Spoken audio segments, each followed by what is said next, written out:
আসসালামু আলাইকুম। সবাই কেমন আছেন? আশা করি অনেক ভালো আছেন। আমি আল্লাহর রহমতে অনেক ভালো আছি।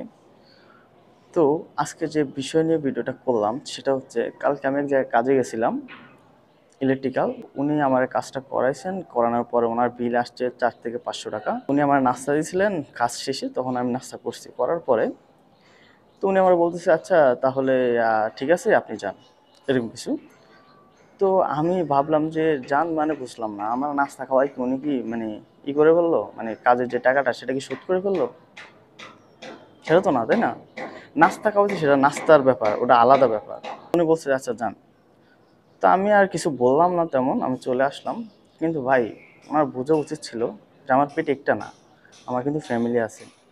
আমি এই টাকা দিয়া আমার যে কর্ম সেটা দিয়ে কিন্তু আমি আমার ফ্যামিলি চালাই, তাদেরকে টাকা পয়সা দিতে হয়, তাদের পেট চলে। কিন্তু সেটা বোঝে না। অনেক মানুষ আছে এমন যে যারা মনে করে যে কাজ একটা করে নাস্তা খাওয়াই দিছি বাস শেষ, এরকম অনেক অনেক করে। শুধু উনি না, অনেকে করছে। তো আমি যদি আগে ভিডিও বানাতাম না, সেই জন্য আসলে মানে এটা তুলে ধরার মতো সেরকম ওয়ে ছিল না। তো এখন তো আছে। তো এরকম যারা করেন তাদেরকে বলতেছি যে ওনার পেট একটা না, ওনার কিন্তু ফ্যামিলি আছে, সেটা আপনার চিন্তা ভাবনা করে কিন্তু বিলটা দেওয়া উচিত।